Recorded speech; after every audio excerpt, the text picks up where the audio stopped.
Si urwenya cyangwa filime, amagambo yavuzwe na Mitsutsu ubwo yambikaga impeta umukobwa yihebeye. Ndabasuhuje kandi mbahaye ikaze muri iki kiganiro kuri Nzambe TV. Igihe tugiye kubana mu kiganiro nk'ibisanzwe nitwa Mufarume. Umunyarwenya Emmanuel Kazungu wamamaye nka Mitsutsu yavuze ko amafoto yagaragaye yambika umukobwa impeta ari ukuri, aho kuba urwenya cyangwa filime.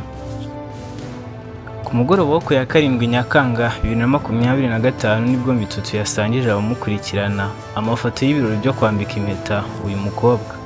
Byanabaye uwo munsi nyine. Mu kiganiro yagize ati: "Ntabwo ari imikino cyangwa filime rwose. Uriya niwe mukobwa nambitse impeta ndetse twemeranyije no kubana ubuziraherezo. Uyu mukobwa ntago asanzwe ufite izina mu ruganda rw'imyidagaduro mu Rwanda." Akundanye na Mitsutsu wari uherutse gutandukana n'umunyarwenya Nene Naira Aziza wamenyekanye nka Nana.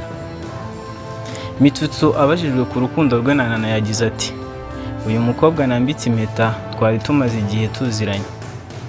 Yewe no mu gihe nakundanaga na Nana yari inshuti yanjye. Iby'urukundo rero ntiwamenya. Ubu niwe twiyemeje kurushinga." Ku bijyanye na gahunda z'ubukwe bwe, Mitsutsu yavuze ko atari ibintu yahita ahubukira. Cyakora ahamya ko ari kubitekerezaho. Ibi birori bya Mitsutsu kandi byitabiriwe n'ibyamamare bitandukanye muri sinema, inshuti ndetse n'abavandimwe. Yifashishije imbuga nkoranyambaga ze, Mitsutsu yagaragaje ukuntu atewe ishema n'urukundo rushya kandi yishimiye intambwe bateye we n'umukunzi we. Yanditse ati: "Urukundo rugira igisobanuro iyo ndi kumwe nawe. Wakoze kunyemerera kuba uwanjye iteka ryose imbere y'inshuti n'abavandimwe ndetse n'isi yose muri rusange. Ntuzicuza isegonda na rimwe. Ndagukunda." Mitsutsu yambitse impeta umukunzi we nyuma y'iminsi mike agaragaza agahinda yatewe na Nana.